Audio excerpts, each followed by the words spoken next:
Welcome to 24/7 World Radio Podcast.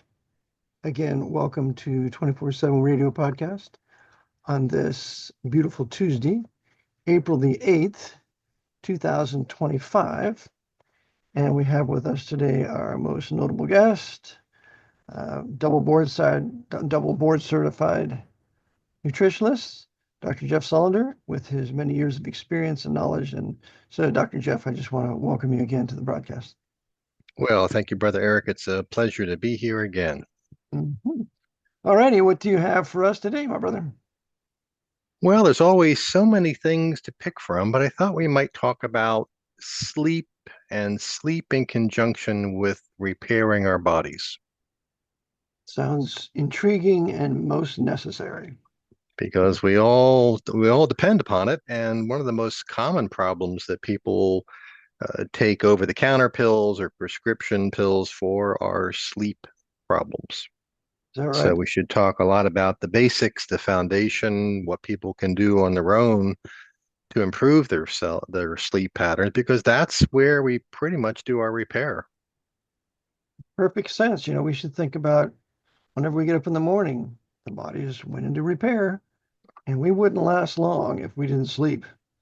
So, Well, that is true, mentally or physically. People get kind of squirrely if they don't have enough sleep. sleep deprivation is one of the torturers of all the inquisitors, whatever intelligence community they might be with.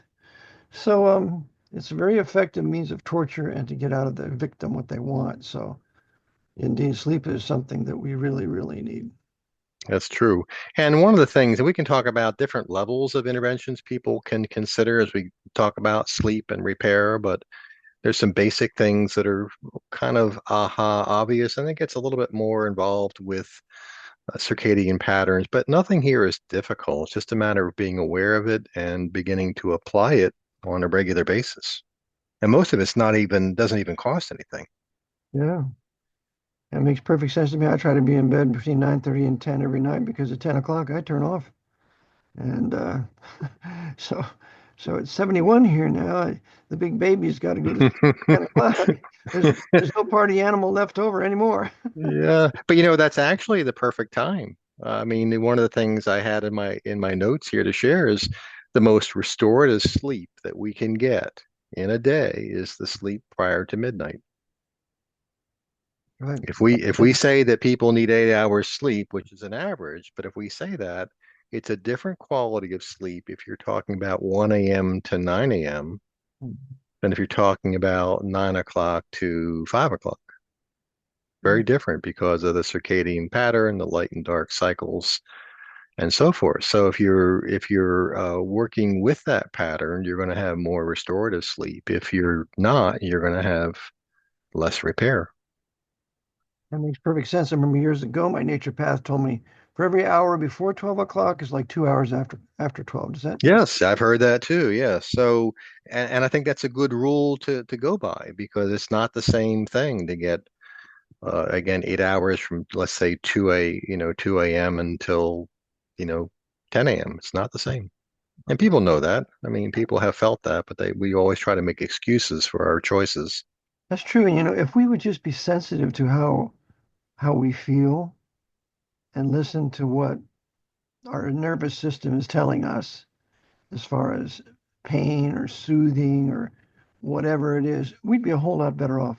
Problem with men, I find, mostly men, is they ignore what their body's trying to tell them and persist in doing Hmm. what we want to do. Does that make sense? I agree 100%. Yeah, men typically like to ignore their body's language speaking to them. Mhm.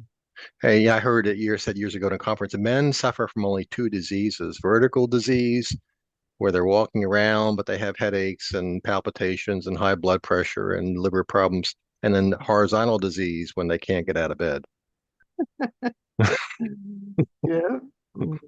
That makes sense. It's not a great model. But yeah, so the sleep before midnight and the sleep urge is, getting to a little bit of chemistry, but the sleep urge is partly due to the buildup of a compound called adenosine.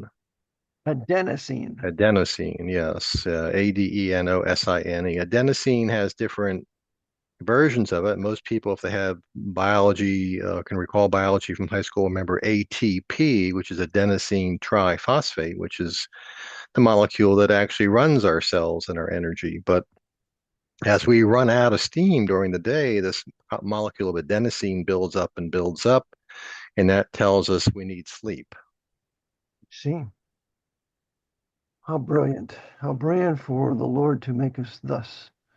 Another wonderful, fearfully, how the Lord fearfully and wonderfully made us with all these triggers and cofactors and supplementary things one to another. It's just fascinating. And I guess that's one reason I really like to talk to you. You bring out all this stuff when we have an interview. Well, it's infinitely interesting. I'll give you that. And the thing that relates to adenosine that's interesting, and some people don't know this, is that caffeine, whether it's in green tea, black tea, coffee, whatever it might be in, chocolate, blocks the adenosine receptor. Oh, so that's why you don't feel sleepy or have more energy. That's right. That's right. Now, your adenosine levels are still elevated, but your cells can't sense it properly. So you think you're not tired. And then when that wears off, then you're really tired. You're really tired because now all that buildup of adenosine can be sensed by the receptors and you realize you are exhausted. So caffeine just kind of blurs the messaging of the adenosine molecule, doesn't really fix anything. And of course, I like to say it's not a gift, it's a loan. I like that. It's not a gift, it's a loan. Mhm. So if you need caffeine to complete a 14-hour drive or something like that, and that's a choice we can make.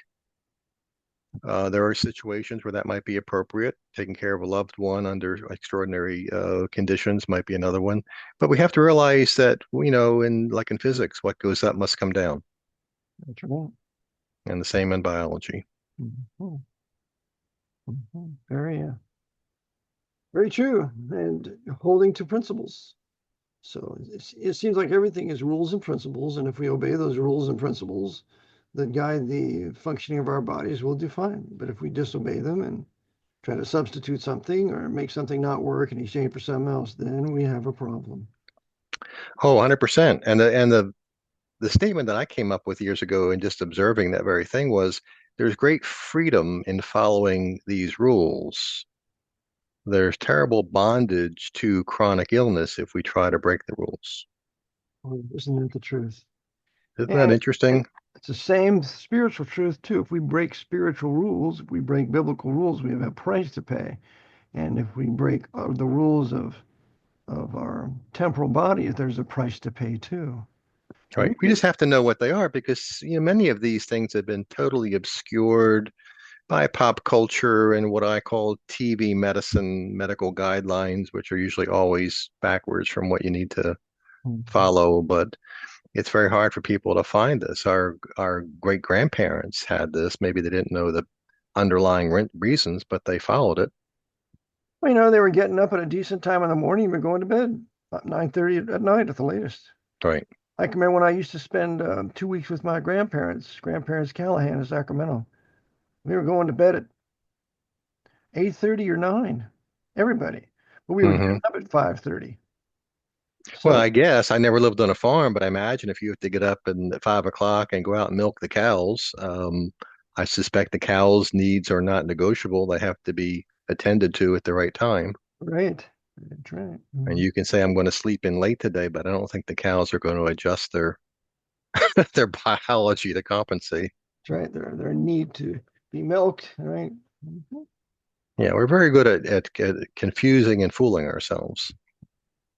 There is a rhythm in everything, Hmm.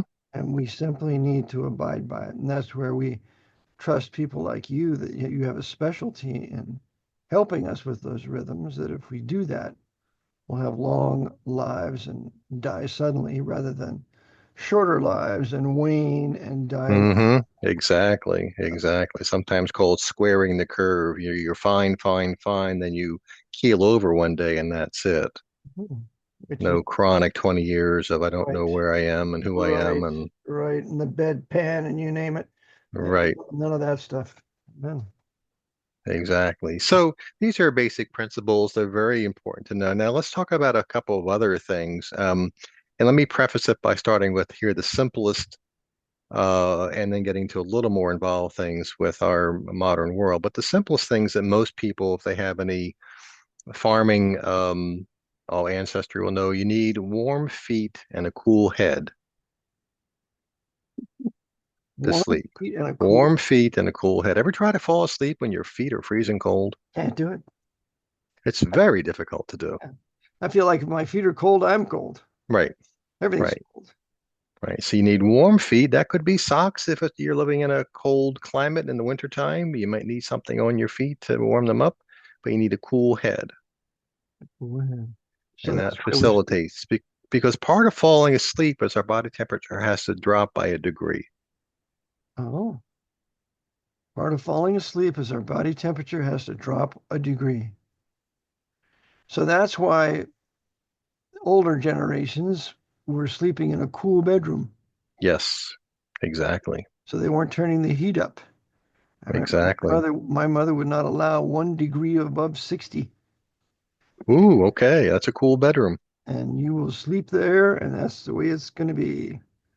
And it was good for us. We got used to it and used the covers, but it was a cool bedroom. And then But when you that's got up, exactly what that did. You had covers on, maybe it was a wool blanket or something natural like that, natural fabric, and your body was warm, your feet were warm, but your head was out and your head was cool. mm-hmm. It's like sleeping outside. Yep, Sleeping outside in a sleeping bag. Everything's exactly. warm, but your head's kind of outside in the cool. And anybody hearing this, if this sounds a little bit folksy, I mean, I would invite you to try it.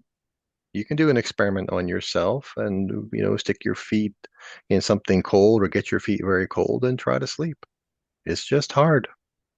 That's right. Try it both ways. You can You prove know, it it's to it's yourself. it's it's a habit, and when you break a habit, it's always hard. It's always inconvenient. It's just like you're going to do away with Skype and you're going to use Zoom because that's what I've done here recently. And so, hey, you got to get rid of Skype, and they got to download Zoom. And my son, if he didn't know how to do it, I would not know. And so you're just learning another thing that takes the place of another. And so it's just Right. with our habits. Yeah, we're comfortable in repetition, Comfortable in repetition. You said it. So we but have to make sure our repetitions are healthy repetitions. that's the key, right? Because we slide into unhealthy repetitions, now we're just undermining everything. Right. So that's why these practices, and for the people again listening, you don't have to do these all, by 9 o'clock tonight. You can make a list if you're listening to this with a pen and paper and just, okay, I can do that. I can do this. And next week I'll do this and I'll gradually adjust my bedtime and try to get more pre-midnight sleep. Give it a couple weeks. Amen. Takes a little time, but well, it's like flying. You're going to have jet lag. And then after a few days, you get over it and you get in the groove of where you're at. So it's the same kind of thing here with diet or good things. We're going to have kind of a jet lag, or we're not eating sugar anymore, or white bread anymore. It's going to be a jet lag, but ultimately we'll get over it and our taste buds will change and we'll be okay. Yeah, no, Amen. exactly. And that gets in, I mean, jet lag's a great example because this talks to our circadian rhythm and sleep and repair and being energetic in the day are very much tied to, like it or not, to our circadian pattern, which is tied to light and dark cycles. We can complain that we don't like it. It's inconvenient. We want to work the night shift for higher pay, but it does cost. It sure does. It sure does. And I can remember the past, I would stay up all night reading a book or doing something, researching something. And when day comes, you're tired during the day, but you're even not getting that kind of rest you need during the day. Right, Because it's like you said, there's light, and we don't get the rest we need in light. We have to have it dark. right, Yeah. right. Which actually goes back to the warm feet, cool head, and that is the bedroom should be absolutely 100% totally dark. Mhm. If you had a light meter, which a lot of people, if they have a smartphone, you can download a lux, Lux, a lux light meter, but it should be less than 1 lux, which is basically less than a candle. Download a light meter. Yeah. But Download you don't want LED displays, alarm clocks, night lights, street lights outdoor security lights coming through your window, if that's the structure of your bedroom, you want to have it totally, absolutely dark. So if you woke up at night and you opened your eyes, you wouldn't see anything. Hmm. Okay, so I'm going to get rid of the nightlight in the bathroom. Hopefully, I won't stumble and fall and break my neck. Well, it's not a bad idea to have a little maybe a plunger flashlight under your pillow or something like that. So if you have to get up for a reason, you don't trip over the end of the bed or whatever. Hmm. But you don't want to have chronic light because there were studies done years ago with women that even, well, I forget the illumination level, but even the equivalence of like a 40-watt light bulb at the foot of the bed in the room was enough to disrupt their entire menstrual cycle. Is that right? Yeah, yeah. Well,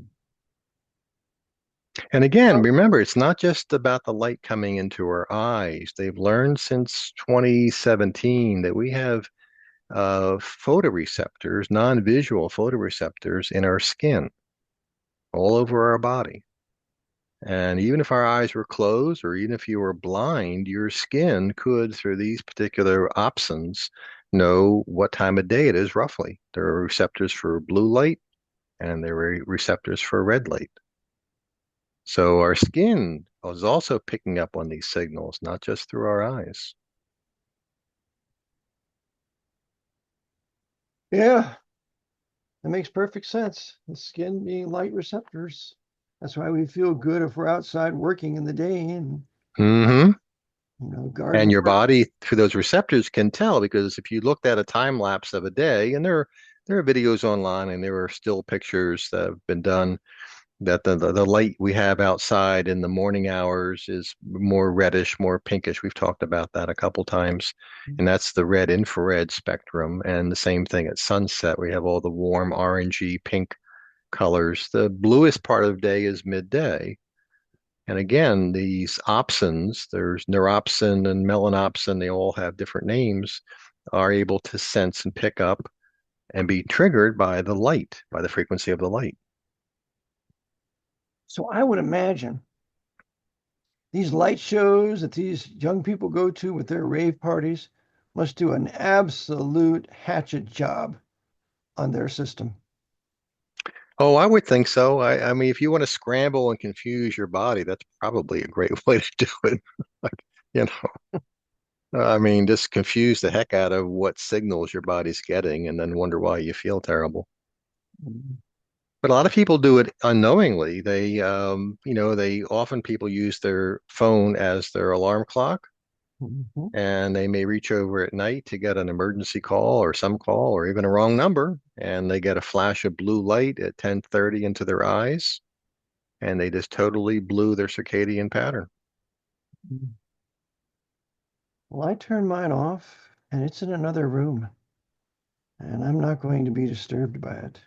You know, we live in a time where people think they can just call you any time Hmm. of day, you know, Hmm.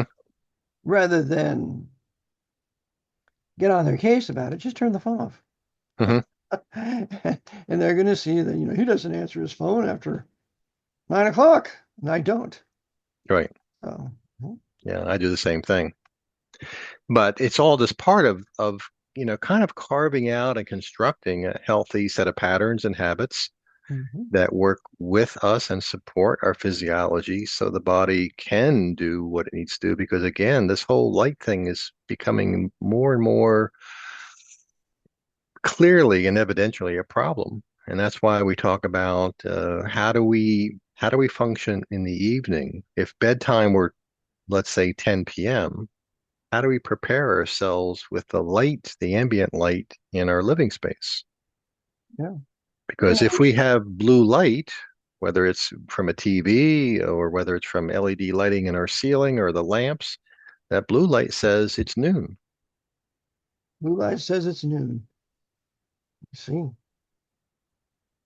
so you don't want to go to sleep when it's noon. Your body doesn't want to go to sleep. It would like to go in terms of hormonal balance, even if you're tired, Mhm. but we don't want blue light signals outside of the time when blue light is normal. Blue light, again, in nature is always balanced with the antidote, which is red light. Blue You light. never see blue light by itself in natural settings. It's only man make creates technology and by design uses blue light on your phone, on your tablet, on your computer. A lot of LED alarm clocks I've noticed of all the colors they could have picked for the LED lighting for the clock, they picked blue. Sure, because the Jesuits knew that would hurt you. In their control of that particular technology. What technology? How can we use this technology to hurt these people, to further destroy white Anglo-Saxon Protestant Western civilization and bring the world back to our dark ages? Ah, that's what we'll do. We'll just flood everything with blue light. But I would Well, that's an imagine you don't interesting have a paradox. We're going to take us back to the dark ages by using blue light. yeah, yeah, take yeah, that's a paradox. Dark ages by using blue light. Yeah. But blue light's very insidious. I mean, if you again, there's seven primary colors, and blue was chosen in that particular wavelength because of its effects upon the body, the circadian rhythm, damaging melatonin levels, damaging mitochondrial function. And if you combine blue light with non-native EMF, which is the term now, and that would include our Wi-Fi units and routers and anything which emits artificial electromagnetic fields, combination's pretty bad. Yeah. I had a guy in here from Comcast a few days ago. He says, I see you're hardwired to everything. You have no Wi-Fi here. I said, no, I don't use any Wi-Fi. He said, well, your Wi-Fi will work if somebody comes up here and wants to use their Wi-Fi. I said, well, that's fine, but I don't use any of that. Um, Well, I I'll tell you something I've learned over the years from talking to people, and that is if you have your router from the company supplies your internet, today they all have built in the standard 2.4G and the 5G wireless going on, and it's on whether you know it or not. 5G has been turned on. oh, so it's on whether you're using it or not. That's correct. And it's on all the time. And I've heard this from people in the last year that if you had, let's say, Comcast or Spectrum or whatever the company might be, and you say, and you call them up and say, I want the 5G emitters for the wireless turned off because I don't use 5G. What I've heard consistently is they refuse to do it. Really? Well, I They don't will care. not turn it off, and you have to return the router and buy your own. Really? You can check, but there used to be software controls. A couple of years back, you could log in with a certain like IP address to get into your router, and there's a whole bunch of controls, and you could actually turn off the 5G portion because you're not using it at home. You're using the 2.4 to connect with your whatever you water if you're using wireless, right? But now they took that away. So I would suggest anybody who's got a Wi-Fi router in their home and it's one that's supplied by your service provider, call them up. Call them up and say, disconnect the 5G and put me back on 2.4. 2.4 is what you're using in your home. I don't think anything's connected to 5G. I think that's for the future, but why is it on? Yeah, so just turn it off. And see what kind of response you get. Yeah, we'll do that. But most people say, "Oh, no, I have my own thing." I say, "Okay, well, the default position on all new routers is you have both frequencies and they're both turned on." See, okay. Interesting stuff. So again, one more thing. So here again, if we're going to go to sleep, our intention is to repair, rebuild, and restore for the day coming up. We don't want to have much in the way of non-native EMF. You certainly don't want to have a Wi-Fi router in your bedroom, or anything that emits wireless energy if you can, and your phone does. So keeping these things as far away from the bedroom is really important because again, all this non-native EMF does compromise mitochondria and the repair process. Tell me, And that was the work of Robert Becker, Robert O. Becker with what was his name of his book? Body Electric. Body Electric. Okay. Fantastic book. I have it here. And when he went on, he was on 60 Minutes in 1977, and he blew the whistle on the upcoming wireless world that was just starting to emerge. That's when they defunded him. They defunded him. Wow.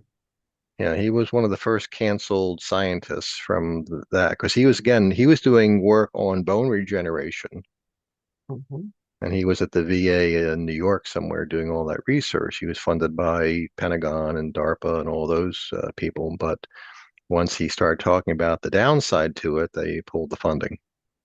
You see, maybe some of his technology is what's gone into these med beds. Well, perhaps. I mean, he goes into great detail, but the whole thing about how you generate tissue in the body comes down to very, very low amperage DC currents, and that's what stimulates the body to do the repair. And when you have a lot of confusing electromagnetic signals coming into our bodies, which we all do now, then how do you get that current down that low to do the repair? Yeah. Low, low current for repair, DC current. DC current. Yep. That's why they surrounded us in AC In current. AC current Yeah. Rather than the guy with the DC current was, oh, who was that with the DC current? was Edison. Edison. They put us with Tesla's AC current. Yeah. So here we have all this, pollution in our homes, electromagnetic pollution. So, again, there's things you can do in the obvious ones without getting into anything that terribly, terribly complicated. But as you've already done, is hardwire everything you can hardwire in your home. Try to stay away from the convenience of the wireless printer and the wireless this and the wireless television. Right. Hardwire. Hardwire everything. Yep.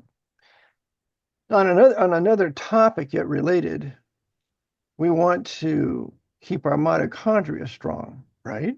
Right. So that's why we don't have any blue light on around us. We try to keep it off, right? Mm-hmm. Mm-hmm. And we also keep the lighting off in our bedroom when we sleep at night, right? Correct. Absolutely. I understand that methane blue helps to build the mitochondria in the cell. Are you familiar with that? Methylene. Methylene blue, yes, it's an interesting, very old compound developed back in 18, I don't know, 80 something perhaps, but it's got a lot of uses. It's got medical and health uses, but methylene blue is an electron donor. Uh-huh. It And was invented in Prussia. In is that Prussia, right? yes, and it's the dye for the deep blue Prussian uniforms, Mm-hmm. and it was a manufacturing dye for years, and then it was found out that this helps for the mitochondria.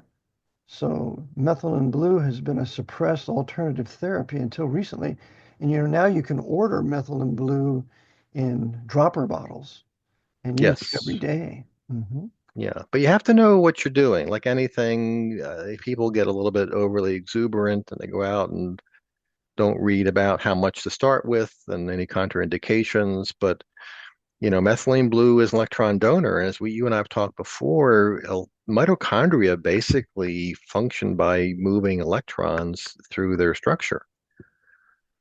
And so part of the health process is trying to attract more electrons to us, whether it's from the sun, whether it's from grounding, whether it's from fresh quality, just picked produce. We all need electrons to make the energy, and methylene blue is an electron donor.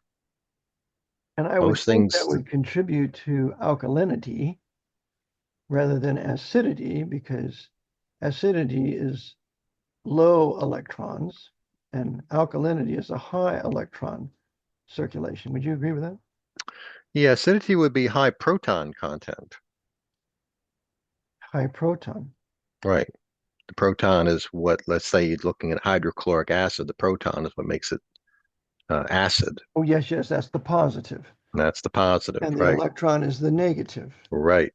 So the negative is good for us. We need more of the negative. That's why, if ideal condition, if you were to go and sit at the beach, your feet are in the wet sand, you're getting all the electrons from the ocean, and you're sitting in the sun, you're getting electrons from the sun into your mitochondria, and all of the red and infrared wavelengths from the sun, which stimulate the mitochondria to function better.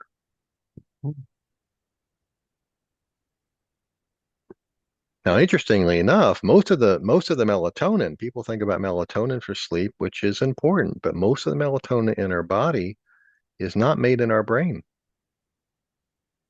Really? Is it It's made in the made gut? it's made throughout the body in the mitochondria locally.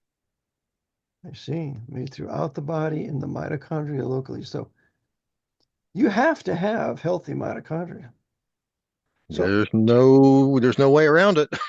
so any real health regime should center around cellular health and particularly mitochondrial health. Hmm. You agree with that? I would agree. I mean, that's what the research suggests. I go back to Doug Wallace, who's probably the preeminent mitochondrial research lab in the world. He's at Children's Hospital in Philadelphia, and he's the one who did all the research showing mitochondria are different DNA than the rest of your cell, and all of this fascinating research. But yeah, they've shown this over and over again that the um, the four complexes within the mitochondria that move this electron that we need are stimulated by red and infrared wavelengths. So that really people should also have an infrared machine. What 8 to 10 microns, something like that. Would you agree with that? Yeah, it depends, I think, on their latitude, probably. The issue with that for some people is you have to still, even if you have the light, you don't want to use the red light at night when your body wouldn't see red light. Yeah, so you would use it during the day. You have to still use it with the circadian rhythm involved. And Mhm. ideally, if you could get outside and get the light, you'd get all the wavelengths of the red spectrum, not just a few that are in the light. Mhm. Especially if they're LED red lights, which are very popular, but there you've got one or two frequencies that are picked by the designer, and you're still missing hundreds of others. Right, right. So that's where if you're going to use an indoor red infrared light, I would suggest get a good incandescent bulb like the old heat lamps, which have all the frequencies. The chick brooder lamps that they use to Yes.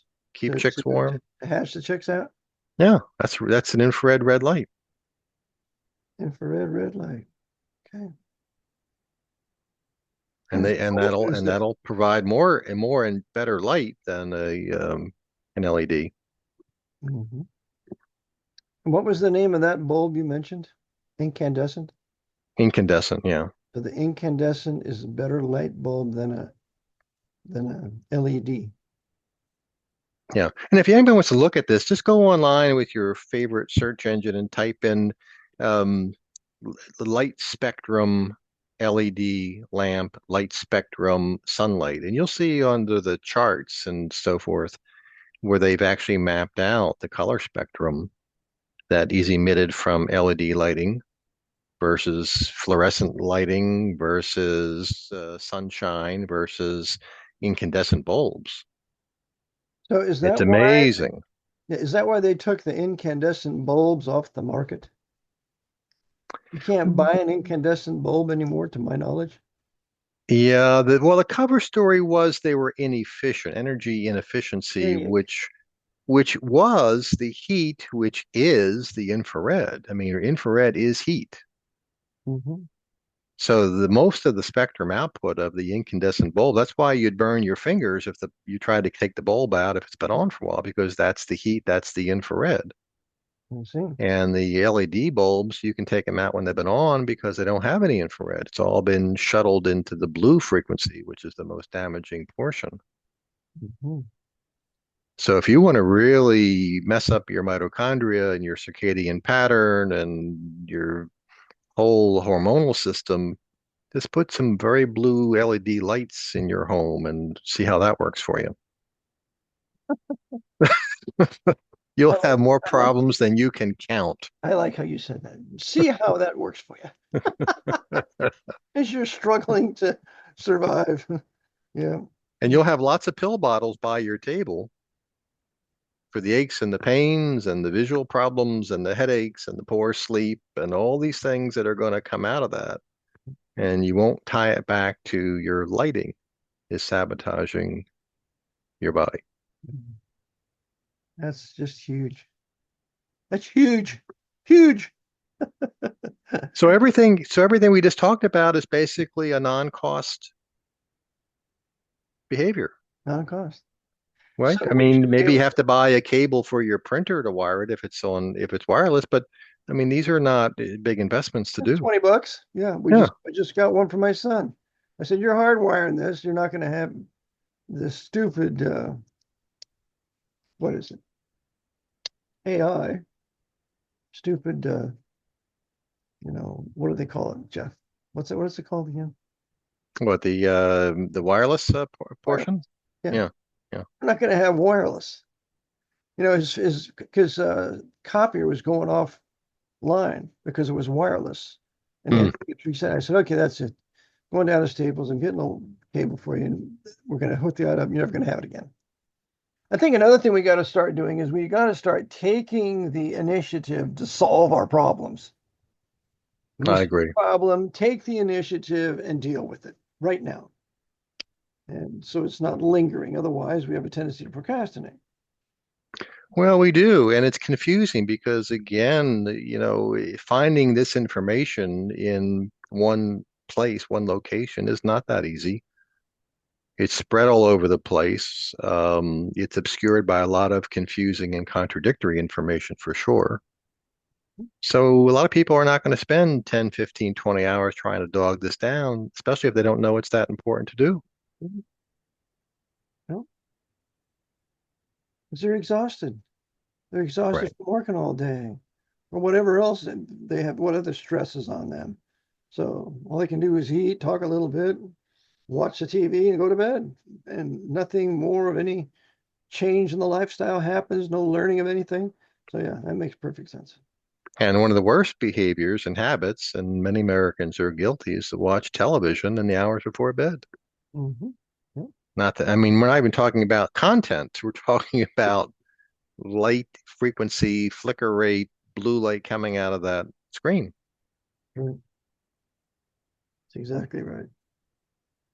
Another So rule, there, rule is not a TV on after 10. mhm. Turn it off, you're done. Shouldn't be eating really after 7, 6 or 7. Let that start to digest and get going. So by the time you're laying down in bed, you don't have a full stomach that has to digest. Right. Yeah, and digesting food, as is thinking, are very energy expensive, energy demanding processes. So that's why most people, if they have been up for 20 some hours and they're really overtired and a lot of emotional stress, they don't digest very well because they don't have the energy to actually do the digestion. Yes. So now we have fermentation, Right. and now it gets to lay there in the small intestine or the large intestine, and then it starts to bloat. Hmm. And then we have all sorts of problems.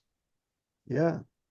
And I'll be going backwards. You just had to play that one last video game, or we had to watch that one last movie and stay up till 11:30. Hmm. Yeah, makes sense.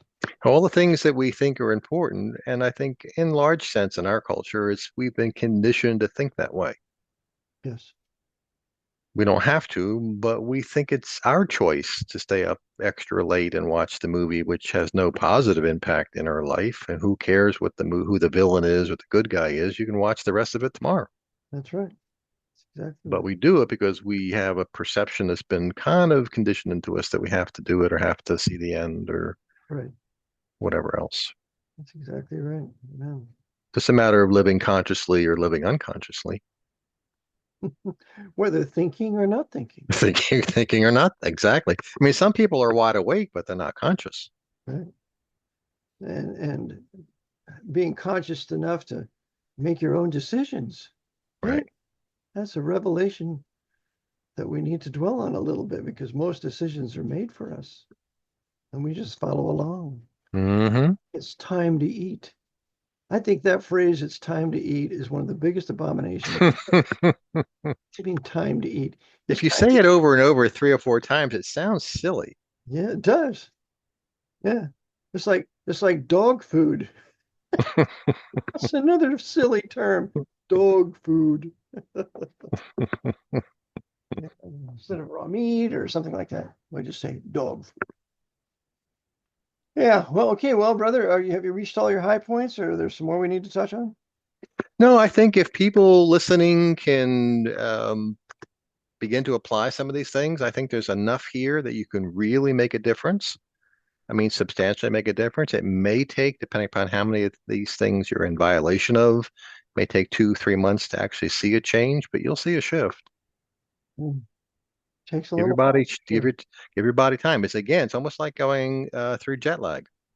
Mhm. Yeah, takes a little time. It's very powerful, though.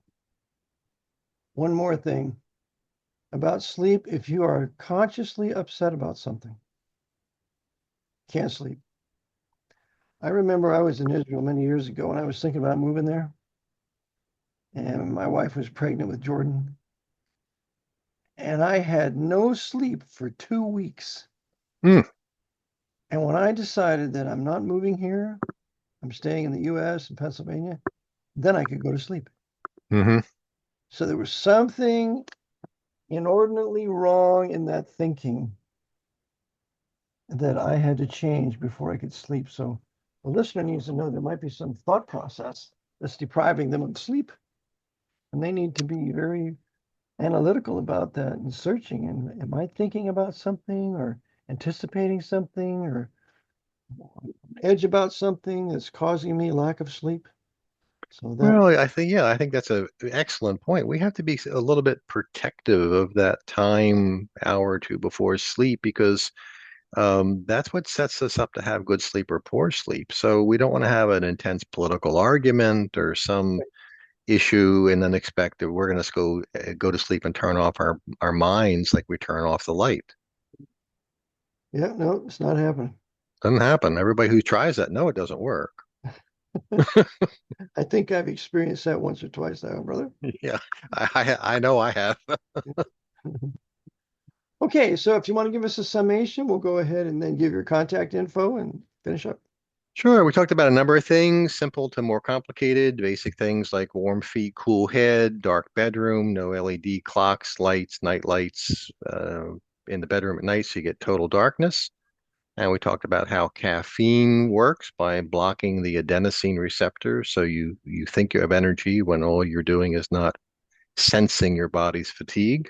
Mhm. We mentioned that the most restorative sleep is the sleep prior to midnight, hour for hour, you get more benefit.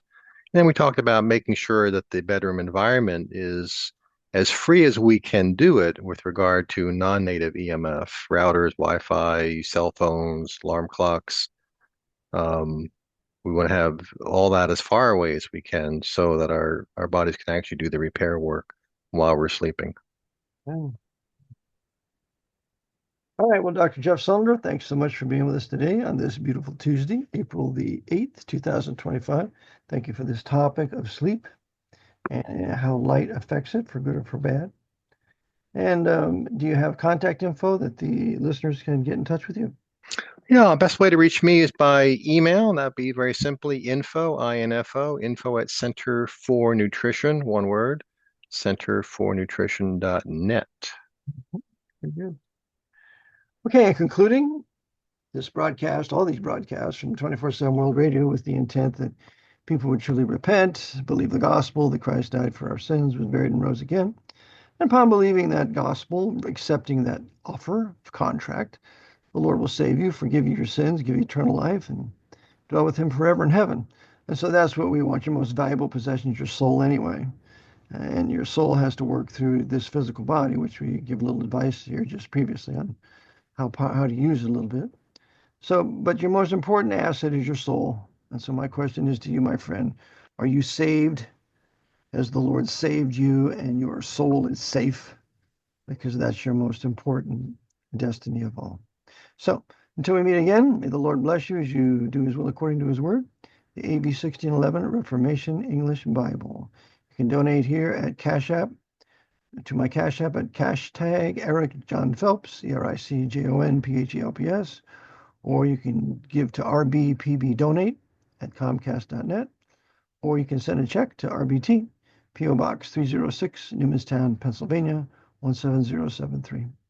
So until the next time we meet, Lord bless as you read the AV 1611 Reformation Bible in its present edition of 1769. Till next time, Maranatha. Lord bless. Thanks a lot, Dr. Jeff. Thank you. Take care.